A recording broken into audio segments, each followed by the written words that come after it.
The marketplace reeked of desperation and rotting fruit, but Lyra didn't need her eyes to know that death stood on the platform today. She could smell it, the coppery tang of blood mixing with something else, something wrong that made her skin prickle with warning. "Stay close, Nova," she murmured to the 10-year-old whose small hand gripped hers tightly. "Lyra, there's a man up there," Nova whispered, her voice trembling. He's hurt really bad. Everyone's just staring." Lyra's fingers tightened on her walking stick as she navigated through the pressing bodies. The crowd's energy was toxic, a living thing that fed on cruelty. "What'll you give me for him?" The voice belonged to Corvin, the territory's lead healer and senior council advisor, a man who'd turned medicine into politics and healing into power. His words dripped with false joviality. "Prime specimen, this one. Alpha blood runs strong, even if he is from the Shadowlands." The crowd erupted in jeers and hissing. Shadowlands, the forbidden territory beyond the Thornwood, where wolves were said to be more beast than man. 20 gold marks, Corvin announced. "Fair price for an alpha, even a savage one." Silence. Not a single bid. Lyra tilted her head, focusing past the noise to the platform. There, beneath the jeering and Corvin's merchant pitch, she heard it. Breathing. Labored. Wet. Painful. And something else. A sound so low she almost missed it. A rumble that resonated in her chest like the purr of distant thunder. "What does he look like?" Lyra asked Nova quietly. "He's huge, Lyra.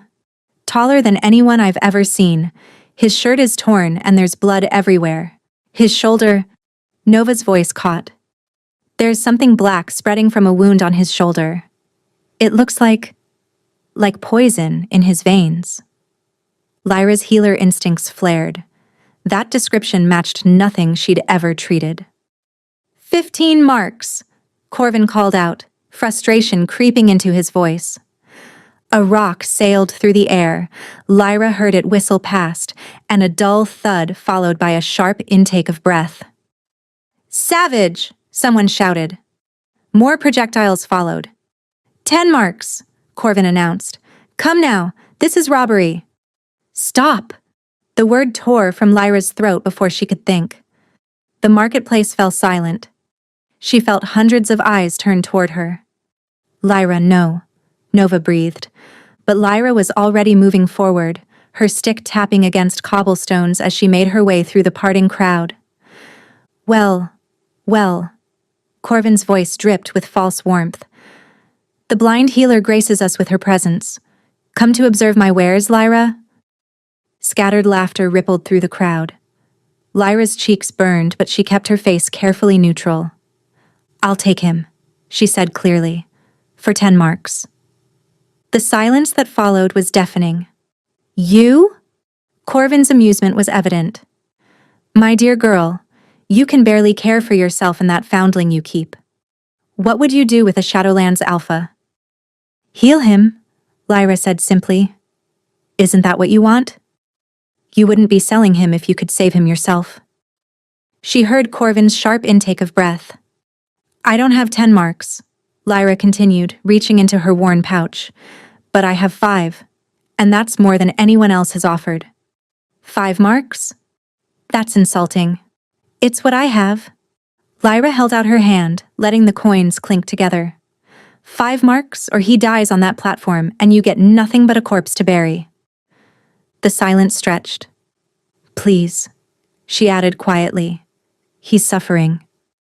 Something shifted in the air. The crowd's bloodlust wavered. "Fine," Corvin spat. 5 marks. But when he tears your throat out, don't come crying to me." Lyra climbed the platform steps carefully.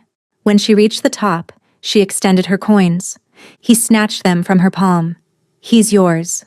May you find joy in your bargain." The chains rattled as Corvin roughly unlocked them. Lyra heard the heavy body sway, and she instinctively reached out. Her hand connected with a massive forearm, and the contact sent electricity shooting through her entire body. The alpha made a sound. Not quite a growl, not quite a whimper. "Easy," Lyra murmured. I won't hurt you. She felt his muscles tense beneath her touch, felt the heat of his fever. And there, just beneath her fingertips, she felt his pulse. Strong despite everything, fighting to stay alive. Lyra. Nova appeared at her side, everyone staring. Let them, Lyra said. She turned to where she sensed the alpha's face would be. Can you walk? He didn't respond. I'm taking you somewhere safe. She tried again. Please, trust me. For a long moment, nothing happened. Then, slowly, she felt him shift, leaning heavily on her small frame. His weight was enormous, but he was trying. Together, they descended the platform steps. The crowd parted silently before them. As they reached the edge of the marketplace, Lyra heard a voice behind them, cold and sharp. Lyra. It was Talon, one of the territory's patrol leaders.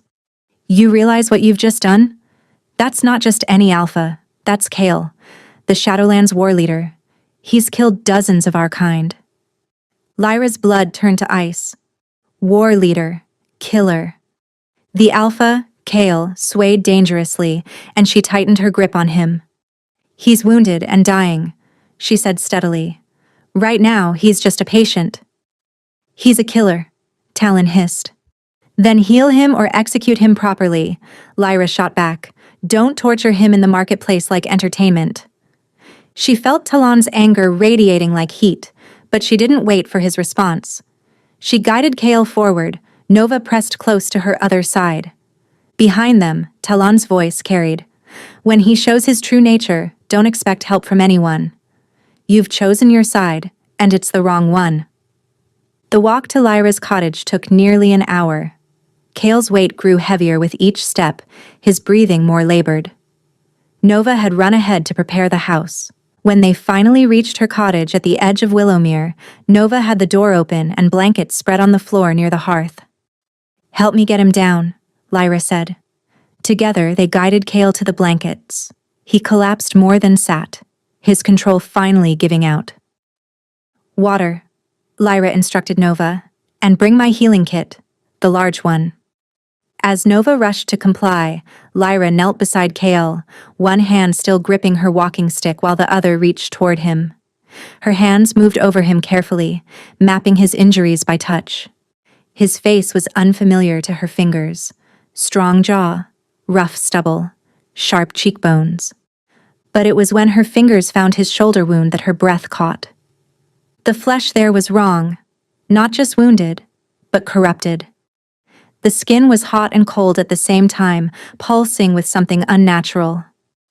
Nova, she said carefully. Describe the wound to me exactly. Nova leaned close. It's black, Lyra. Not like dirt or blood, black like ink or shadow. And it's spreading. There are veins of it going down his arm and across his chest. They're silver black, and they almost look like they're moving. Lyra's hands trembled. Shadowbane poison, ancient weapon used by wolf hunters, said to be extinct, forbidden, impossible to create. Yet here it was, killing a man beneath her hands. I need willowbark, feverfew, and golden seal, Lyra said quickly. Bring them with the mortar. As Nova scrambled to obey, Lyra pressed her hands more firmly against Kale's wound. The poison pulsed beneath her palms, draining his life force systematically. Normal healing wouldn't work. This required something more. Please forgive me, she whispered. She closed her eyes and reached deep within herself to the place where her other gift lived. The one she'd hidden since childhood. The one that had gotten her mother killed. Warmth began in her chest, spreading down her arms and into her palms. It wasn't natural heat. This was different. Golden. Pure. Alive. The moment her healing power touched the Shadowbane poison, Kale's entire body convulsed. His back arched off the blankets, and a sound tore from his throat that was pure animal agony. Lyra! Nova gasped. His eyes are glowing! Gold like fire! Lyra felt Kale's hand shoot up and grip her wrist with crushing strength. She cried out, but didn't pull away. The healing had already begun, and breaking contact now would kill them both. The poison fought her. It was alive in its own terrible way, feeding on Kale's alpha power. But Lyra's gift was older than poisons, older than weapons. She poured more power into him, feeling it clash with the Shadowbane. Sweat beaded on her forehead. Her arms shook with effort. "Mama Lyra," Nova whispered, "you're glowing too. Your hands are gold." The poison began to retreat. Slowly, the black vein started to recede. But the effort was costing Lyra everything. Her breathing turned ragged. The room spun even in her darkness. "Just a little more," she told herself. Kale's grip on her wrist suddenly shifted. Instead of crushing, his fingers gentled, and she felt him pull her hand toward his face.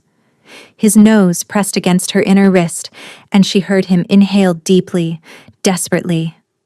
Then his lips touched her pulse point, soft as a whisper, and his teeth sank in. Lyra's scream caught in her throat, emerging as little more than a strangled gasp. Pain lanced up her arm, sharp and immediate. But worse, or perhaps better, was what followed. Heat flooded through her veins, liquid fire that raced from the bite mark through her entire body. It felt like being consumed and reborn simultaneously. Her healing power surged in response, doubling, tripling in intensity. It poured into Kale through the connection of his bite, and she felt his life force surge in answer. "No," she gasped, trying to pull away. But his grip held firm, his teeth still embedded in her wrist. She felt his tongue against her skin, felt him drinking, and with each pull, something inside her rewired itself, changed, became fundamentally different. The Shadowbane poison shrieked. She could actually hear it, and shattered. The black veins vanished like smoke, the corruption burned away by their mingled power. Kale released her wrist and collapsed back onto the blankets, unconscious. Lyra swayed where she knelt, staring down at her arm. She couldn't see the bite mark, but she could feel it, twin points of sharp pain that throbbed in time with her racing heartbeat. The flesh around them was tender and inflamed, as if her body couldn't decide whether to accept or reject the mark. "Lyra," Nova's voice seemed to come from very far away. "Lyra, you're bleeding." The room tilted. Lyra felt her body tip sideways, felt Nova's small hands try to catch her. The last thing she was aware of before darkness took her was the sound of Kale's breathing. Steady now, no longer labored, and a warmth in her chest that hadn't been there before. A presence. A connection. A bond. Lyra woke to whispers. "Shouldn't be possible. No Omega has survived an Alpha's claiming bite." "But she's not just any Omega, Sarah. You can sense it. There's something else in her blood." Her mother was the same. That's why they killed her. Lyra's eyes opened to the same darkness that always greeted her, but something was different. She could sense presences in her cottage with unusual clarity. Two women, both radiating the unique energy signature of pack healers. And there, unconscious on her floor, the massive presence of Kale. But he was no longer dying. His life force burned steady and strong. "She's awake," the older woman said. "Give us a moment, Rena." Footsteps retreated. A door closed. "My name is Sarah," the older woman said gently. "I'm the elder healer from Shadowlands territory. Your little Nova ran all the way to our borders while you were unconscious, begging for help. Took her half the night, but she didn't stop once. Brave child." Lyra struggled to sit up. "Where's Nova? Is she safe? Sleeping in your loft?" Sarah moved closer, and Lyra heard the creak of her joints as she knelt. "May I see your wrist?" Lyra hesitated, then extended her arm. Sarah's fingers were gentle as they examined the bite mark. "He claimed you," she said softly. "Do you understand what that means?" "No," Lyra whispered. "An Alpha's claiming bite is sacred among our kind. It's how we mark our mates, creating a bond that transcends death itself. Mates? Lyra jerked her arm back. No, that's not. I don't even know him. He was dying, and I know. Sarah's voice was infinitely kind. You were trying to save his life. But intent doesn't matter when it comes to bonds. The bite was given. And somehow, impossibly, you survived it. Lyra's hand trembled as she touched the mark on her wrist. 2 crescent-shaped wounds that pulsed with warmth. What happens now? Sarah was quiet for a moment. The bite has created a bond, but it's incomplete. Usually, both parties bite to seal the mating fully. Without completion, you'll both suffer. The bond will pull at you, demanding it. A sound made Lyra's eyes snap toward Kale. His breathing changed, harsh, labored panting. He's waking, Sarah said. Lyra was already moving, her walking stick guiding her as she navigated toward him. But there was something else now. A pull she felt toward Kale, like following a cord tied directly to her heart. She knelt beside him, her hands hovering over his chest. She could feel him now, not just with her healer's senses, but with something deeper. Kyle, she said softly.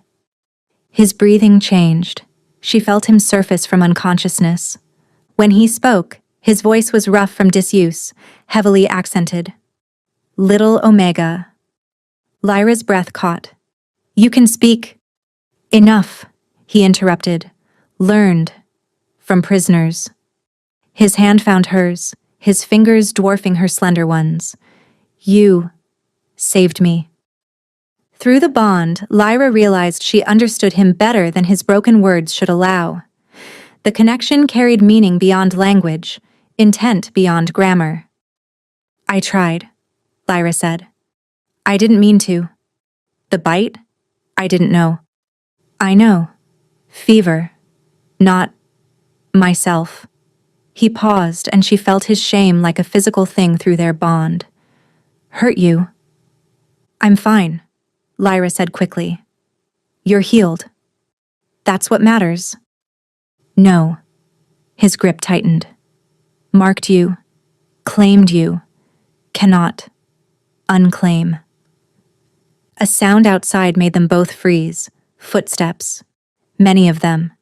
Sarah moved swiftly to the window. Soldiers, she hissed. 20 at least. Led by Corvin and Talon. Lyra's blood turned to ice. They're coming for him. Coming for both of you, Sarah corrected grimly. Word has spread about what you did. Corvin's convinced the council you're a witch. Says you used dark magic to save a Shadowlands alpha. No, Kyle growled. The sound was pure alpha, full of threat and fury. He tried to push himself up, but his body betrayed him. You can't fight them, Lyra said urgently.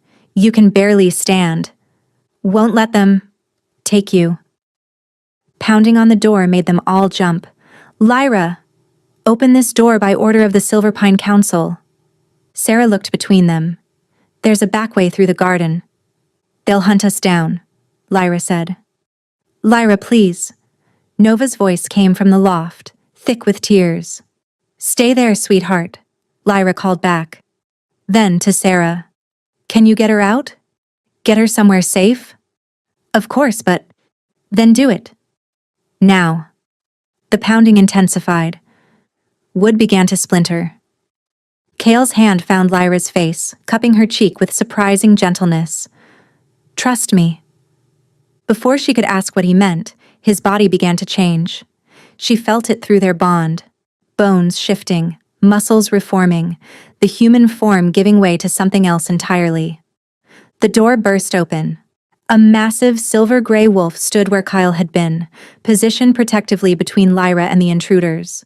His growl filled the small cottage, primal and terrifying. But Lyra felt the bond stretching, straining. He was still too weak for this. Look at what you've brought into your home. Corvin's voice was triumphant. A monster. Talon stepped forward, and Lyra heard the distinctive sound of a blade being drawn. Silver blade. Perfect for putting down rabid wolves. Through their bond, Lyra felt Kale's determination. He would die protecting her. And she realized she couldn't let that happen. "Stop," she said, stepping around Kale's massive wolf form. "You want me? Fine, I'll come willingly. Just leave him alone." "Lyra, no," Sarah gasped, but Lyra was already moving forward, hands raised in surrender. Kale's anguished howl split the night. The council chamber stank of old wood and older prejudices. Lyra stood in the center of the circular room, her wrists bound with rope that chafed against the still tender bite mark. She could feel dozens of eyes on her, sense the weight of their judgment. But worse was the absence. The bond in her chest pulled painfully toward something that wasn't there. Kale was gone, dragged away by Talon's men. The separation felt like being slowly torn in half.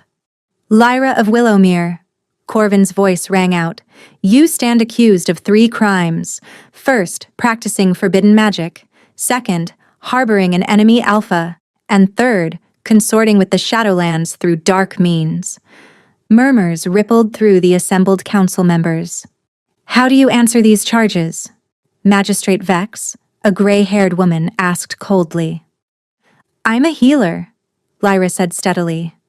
"I used my gifts to save a dying man. That's not a crime." "Your gifts?" Corvin laughed. "Let's be clear about what you are. Your mother was executed for witchcraft 15 years ago. Now you've revealed yourself to carry the same taint?" Lyra's jaw clenched. "My mother was murdered because fearful men couldn't understand what they didn't control." "Mind your tongue," Vex snapped. "Multiple witnesses saw you use magic.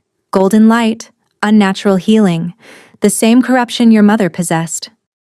"It's not corruption," Lyra said fiercely. "It's a gift. One that saved your grandson when he fell from the mill, magistrate." Vex's face reddened. "Herbal remedies, nothing more." "You know that's not true." "What I know," Vex said coldly, "is that you've bonded yourself to a Shadowlands alpha. The mark on your wrist proves it." Lyra felt the bond pulse in response. Somewhere, Kale felt the same pull. "He wasn't my enemy," Lyra said quietly. "He was dying, and no one would help him." "The law is clear," Vex said. "Those who practice forbidden magic forfeit their right to pack protection. You are hereby banished from Silverpine territory. You have until sunset to leave. If you're found within our borders after nightfall, the sentence is death." "And what about Nova?" Lyra's voice cracked. "The foundling will be placed with a proper family," Corvin said smoothly. "No." Lyra lunged forward, stopped by guards who grabbed her arms. "You can't take her from me." "You have no legal claim to the child," Vex said. "This council's decision is final." The bond suddenly flared with rage that wasn't her own. Kale knew. Even separated, he knew what they were doing to her. "There's one alternative," Corvin said, stepping closer. "Renounce the bond. Use your magic to sever the tie. Do that, and perhaps the council would reconsider. You could keep the child. Stay in your home." For a moment, Lyra was tempted. Everything she'd known could be saved. But the bond thrummed in her chest. Severing it wouldn't just hurt Kale. It would destroy something fundamental in both of them. "I can't," she whispered. "Can't or won't." "Both." Lyra lifted her chin. "The bond isn't something that can be cut like a rope. It's woven into our life forces. To sever it would kill us both." She felt the truth of it as she spoke. The bond might be incomplete, but it was also keeping them alive. 2 flames burning brighter together. "Then you've made your choice," Vex said coldly. "Guards, escort her to her cottage. She has until sunset." As they dragged her toward the door, Lyra heard Corvin speak quietly to Talon. "Make sure she actually leaves. And if the Shadowlands Alpha tries to follow her?" "I know what to do," Talon replied grimly. They were going to kill Kale the moment he tried to leave Silverpine Lands. Back at her cottage, under guard, Lyra's mind raced. The sun was already past its peak. 4 hours until sunset. Nova clung to her, sobbing. "I don't want you to go. Please, Mama Lyra." "Shh." Lyra smoothed Nova's hair, her own tears falling. "You're strong and brave." "No." Nova pulled back. "I'm coming with you." "They won't let you." "Then we'll run." "They'll hunt us down," Lyra said gently. "At least this way, you're safe." "I don't want safe," Nova said fiercely. "I want you."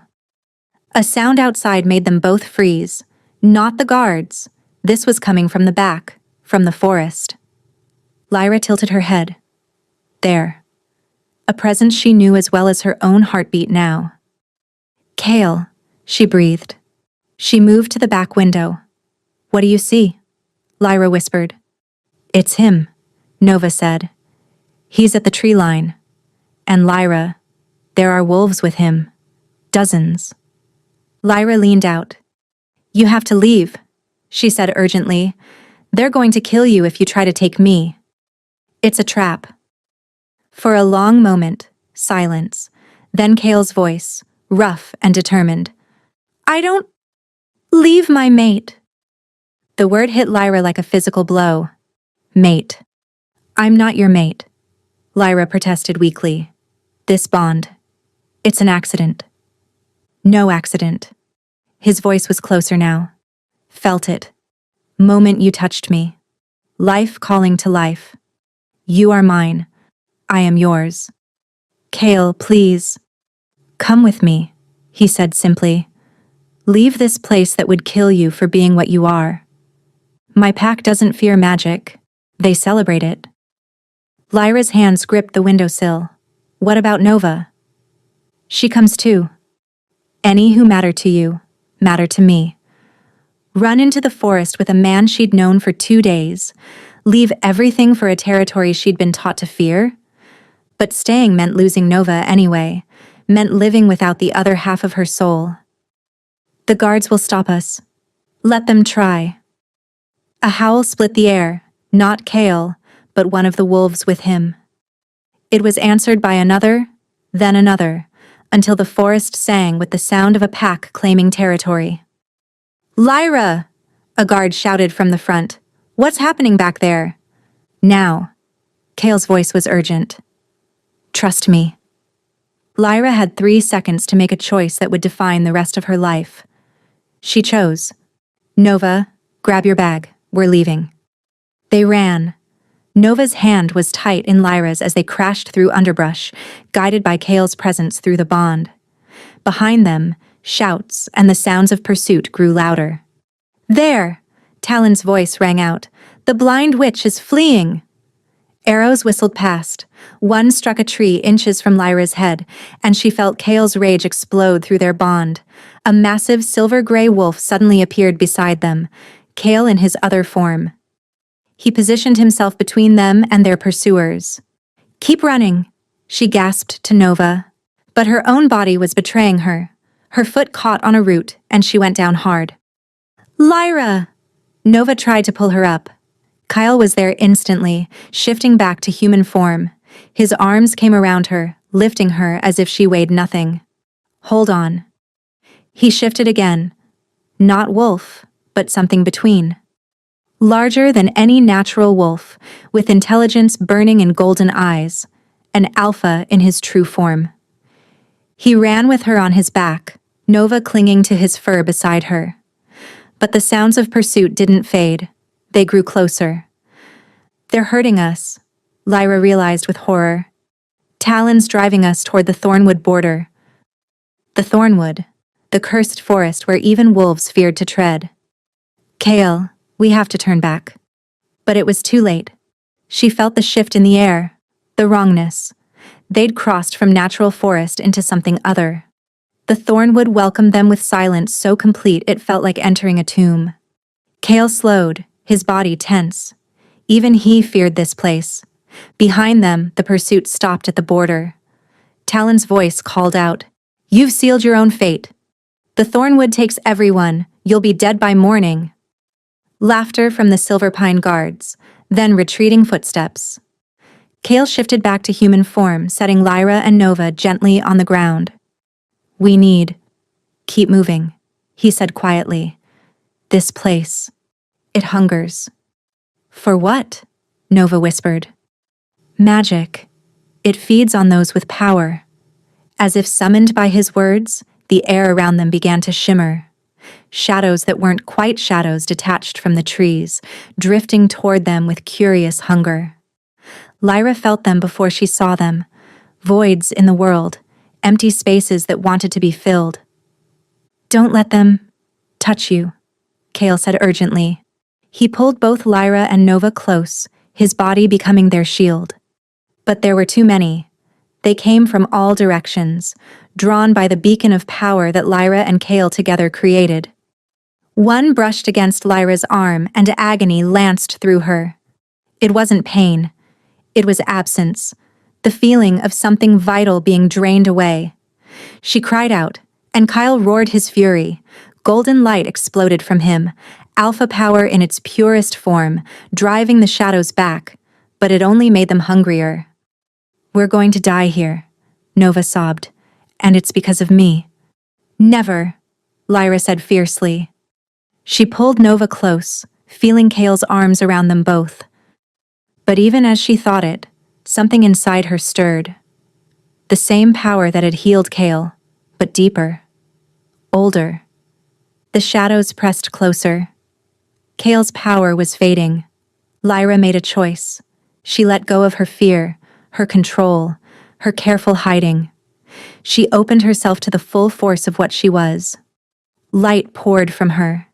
Not golden like Kale's alpha power, but silver-white like moonlight, the color of spirit healing, of mending breaks in the soul itself rather than the body. It didn't attack the shadows. Instead, it transformed them, filling their emptiness with peace. The shadows stopped their assault. One by one they dissipated, not destroyed but completed, released. When the last shadow faded, Lyra collapsed in Kale's arms. What did you do? He breathed, awe in his voice. I don't know, Lyra whispered. I just felt what they needed. Through their bond, she felt his wonder, his recognition of what she truly was. Not a witch to be feared, but something far rarer. A healer of spirits. A mender of the broken places in the world. My heart, Kale murmured, pressing his forehead to hers. You are magnificent. But the display of power had cost her. Lyra felt consciousness slipping away. Sleep. Kale's voice was gentle. I have you. Safe now. As darkness took her, Lyra heard Nova's voice. Where do we go now? Home, Kale replied. We go to Shadowlands. Where my pack will welcome her, as treasure she is. Lyra wanted to argue, but exhaustion claimed her. Her last conscious thought was of the bond between them, burning bright and steady. An anchor, a promise of belonging. Lyra woke to warmth and crackling fire. Her body ached with the deep exhaustion that spoke of days, not hours, having passed. Easy, a woman's voice said. You're safe. You're in Shadowlands territory, in the Alpha's personal lodge. You've been unconscious for nearly 2 days since the Thornwood. Your body needed time to recover from that much power expenditure. Lyra sat up slowly. Nova? The little one is fine.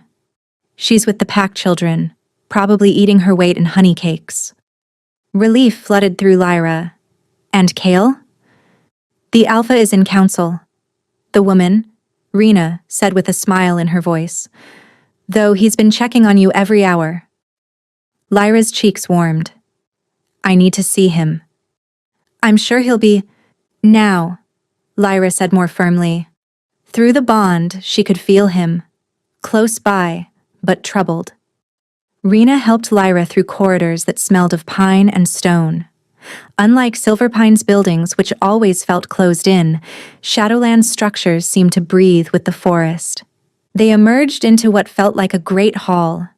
Lyra could sense many presences, dozens of wolves, all focused on one central point. Kale, she called out. The room fell silent. Then footsteps approached rapidly, and Kale's hands found her face, tilting it up. "You're awake," he breathed. "Thank spirits. You're awake. What's happening? Why does the bond feel fractured?" Kale's hands dropped. "Counsel questions. Wisdom of bringing you here. Not because of who you are, but what it means. Silverpine will see it as aggression. We're already on brink of war, and now you've given them an excuse," Lyra finished. "I've made things worse." "No," Kyle said fiercely. "You've made things clear." An older male voice spoke. "What's right and what's wise are not always the same, Alpha. Your father would have counseled caution." "My father is dead," Kale said coldly, and his caution did nothing to stop Silverpine's encroachment. Nothing to prevent their hunters from poisoning our wolves. "The Shadowbane," Lyra breathed. "That's what it was. A weapon to kill your kind." "Our kind," Kale corrected. "You're one of us now." "But the bond's not complete," another voice said. Female, sharp. "An incomplete bond makes you vulnerable, Alpha. Makes us all vulnerable." "They won't exploit it," Kyle said firmly. "How can you be certain?" the woman pressed. "We don't even know what she is, what she did in the Thornwood. That was something none of us have seen." Lyra felt all eyes turn toward her. "I'm a spirit healer," Lyra said quietly. "My mother called it soul mending. I can sense wounds that go deeper than flesh." "That's impossible," someone muttered. "Spirit healers haven't existed in 4 centuries." Sarah's voice cut through.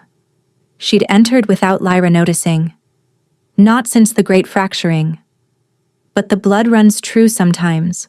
I suspected when I first examined her, but what she did in the Thornwood confirmed it." The hall erupted in whispers. "If she truly is a spirit healer," the older male said slowly, "then she's more valuable than any of us imagined, and more endangered. Corvin will stop at nothing to capture her." "He already suspects," Lyra said. "Even so," the sharp-voiced woman said, "the Omega is a liability. You've bonded yourself without completing the claim, which leaves you compromised." "Mara?" Kale's voice was a warning growl. "She's right." Lyra stepped forward. "I am a liability. Which is why I'm offering to leave." The bond flared with Kale's instant rejection. "No." "Listen to me." Lyra turned toward him. If I take Nova and disappear, Silverpine has no excuse for war. Your pack stays safe." "And you?" Kale demanded. "Running blind through territories you don't know, with hunters tracking you." "I'll manage." "You'll die," Kyle said bluntly, "within a week, and I'll feel it through our bond. Every moment of your fear, your pain, your death. Is that what you want?" Lyra's throat tightened. "I want you to live." "Then stay." Kale's hands found hers. "Stay and let me protect you. You saved my life. Let me return the favor." "The incomplete bond is a problem," Mara said, softer now. "Every day it remains incomplete. It drains you both. We've all seen it. How you pace at night, how you can't focus. And she's not eating, barely sleeping. The bond is consuming you." "Then we complete it," Lyra said quietly. Silence fell over the hall. "You don't know what you're offering," Sarah said gently. "Completing a bond isn't just physical. It's permanent, irreversible. Your souls literally merge." "I know," Lyra said. Through the bond, she'd felt the truth of it. Completing the claim would mean giving up her independence in many ways, but she would also never be alone. "Are you certain?" Kyle's voice was rough with emotion. "I won't force this." Lyra reached up, her fingers finding his face. She traced his features carefully, strong jaw, sharp cheekbones, lips that had once pressed against her wrist. "I'm certain," she whispered. The bond thrummed between them. "Then it's settled," the older male voice said. "The claiming will happen tonight, under the full moon. Assuming the Omega survives it. The completion ceremony has been known to kill even the strongest wolves. Lyra felt Kale's fear spike through their connection. How often do Omegas die? The silence that followed told her everything. The moon rose full and heavy over Shadowlands territory, painting the sacred clearing in silver light. Lyra stood at its center, dressed in ceremonial robes. Around her, the pack had gathered in a circle, dozens of wolves creating a wall of protective energy. But she'd never felt more alone. Second thoughts? Sarah asked quietly. Many, Lyra admitted. But I'm not backing down. Through the bond, she felt Kale approaching. The pack stirred as their alpha entered the circle. You don't have to do this, Kale said quietly. We can find another way. There is no other way, Lyra replied. The bond will kill us both eventually if we don't complete it. Better that than losing you now. Lyra reached out, her hand finding his chest. Beneath her palm, his heart raced. Do you know what I sensed the first moment I touched you? What? Your heartbeat felt like coming home, Lyra whispered. I didn't understand it then. But I understand now, Kyle. You're where I belong. Wherever you are, that's my place in this world. His hands cradled her face. And if the ceremony kills you, then at least I'll die knowing I found something worth dying for. Kale made a sound of pure anguish. Don't talk about dying. I'm not afraid, Lyra said. Fear had been her companion for so long, but standing here, on the edge of forever with Kale, she felt only certainty. Sarah began to chant in the old language. The pack joined in, their voices rising and the clearing filled with power.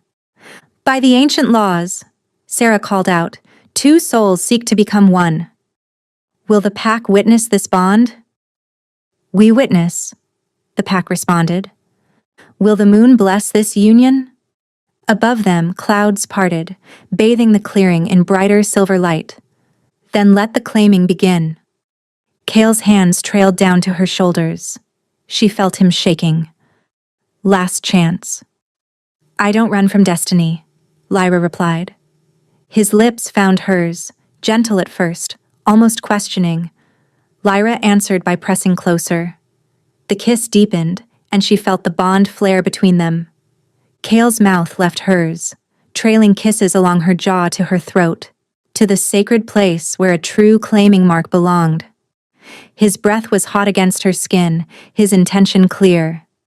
This was not the desperate fever bite of before, but the deliberate claiming that would bind them forever. I love you, he whispered against her pulse point. However long I have you, minutes or decades, know that I love you. I love you too, Lyra breathed. Now claim me properly. She felt him smile against her throat. Then his teeth sank deep into the soft flesh where her neck met her shoulder. Pain exploded through her, white-hot and all-consuming. But unlike the first bite, this one continued, deepening as Kale's alpha essence poured into her. Lyra's scream caught in her throat as her body began to change, not shifting like a wolf, but something more fundamental. Her cells rewrote themselves, her DNA adapting to accommodate the bond. Human Omega giving way to something that could match an alpha's power. Through their connection, she felt Kale's fear. He wanted to stop. But Lyra's hands locked behind his head, holding him in place. Don't stop, she gasped. Don't you dare stop. The pack's chanting grew louder, feeding power into the ceremony. Lyra felt their support like hands lifting her up. And then, when the pain had reached a crescendo that threatened to tear her apart, it stopped. Not gradually, but all at once, like stepping from fire into cool water. Kale released her throat, his tongue moving gently over the wound to close it. Lyra sagged against him, gasping, shaking, alive. More than alive, reborn. Look at me, Kyle whispered urgently. Please, look at me. Lyra opened her eyes, and for the first time in her life, she could see. Not the darkness that had always been her world, but actual sight. Colors. So many colors she'd never imagined, sharper and more vibrant than any human could perceive. Shapes. Light and shadow dancing together in ways that spoke of wolf sight, powerful and perfect. And Kale's face, finally revealed, strong and fierce and beautiful, with eyes that blazed with golden wolf light. "You're crying," she whispered in wonder, watching tears track down his cheeks. "So are you," he replied, his voice breaking. Your eyes?" "I can see," Lyra breathed. "Kale, I can see you." The pack erupted in howls of celebration. The impossible had happened. An Omega survived a full alpha claiming transformed. But Lyra barely heard them. She was too busy staring at the man who was now, irrevocably, her mate. "My turn," she said softly. Kale's eyes widened. "You don't have to." "I want to," Lyra interrupted. "A true bond goes both ways. You marked me. Now I mark you." She saw the moment he understood, saw his pupils dilate with desire and something deeper. Trust. He tilted his head, baring his throat to her. An alpha, submitting to his omega. Lyra's newly sharp teeth found the spot where his pulse beat strongest. She didn't hesitate. She bit down, claiming him as thoroughly as he'd claimed her. The bond exploded between them, no longer a connection but a fusion. Two souls crashed together and merged, becoming something greater than the sum of their parts. Through Kale's eyes, Lyra saw herself, fierce and luminous, marked and mated and magnificent. Through her eyes, Kyle saw himself. Not the war leader feared across territories, but simply a man who'd found his home. When Lyra finally released him, sealing the wound with her tongue, they stood together in the center of the clearing, bound so tightly that neither could tell where one ended and the other began. "Pack," Kale's voice rang out, "I present to you my mate, Lyra of Shadowlands, spirit healer and Omega. She is under my protection and the Pack's. Anyone who threatens her threatens us all." The Pack howled their acceptance. Lyra felt their welcome wash over her, felt herself becoming part of something larger. "There's just one thing," she murmured to Kale. "What's that?" "Nova. She's part of this deal too." Kyle smiled, the expression transforming his fierce face. "Already arranged. I formally adopted her this afternoon. She's our daughter now. Our daughter. Our pack. Our home." Lyra pulled Kyle down for another kiss, this one joyful and free and perfect. Around them, the pack celebrated, and the moon shone down its blessing. And somewhere, miles away in Silverpine territory, Corvin had stared at reports of what had happened that night, his face twisting with rage. But within a month, reformers within his own territory, horrified by his Shadowbane experiments, exposed his methods to the council. They stripped him of rank and imprisoned him. New leadership now spoke of peace, not war. But that was a story for another day. Tonight, Lyra and Kale stood together under the full moon, complete at last. Two halves made whole, and whatever challenges came, they would face them together. As they always would. Forever. 6 months later, in the cottage Kale built at the heart of Shadowlands, Nova's laughter rang out as she chased pack children through the clearing. "She's happy," Kyle murmured, wrapping his arms around Lyra from behind. "We all are," Lyra replied, leaning back against his chest. "Sarah says I'm pregnant," Lyra said quietly. Kale went completely still. Then his arms tightened and a sound of pure joy escaped him. "Truly? Truly." "A child," Kale breathed. "Our child." "Are you ready for that?" He silenced her with a kiss. "I'm ready for everything, as long as it's with you." And as Lyra kissed her mate, listening to Nova's laughter and feeling new life growing inside her, she knew that every terrifying choice had been worth it.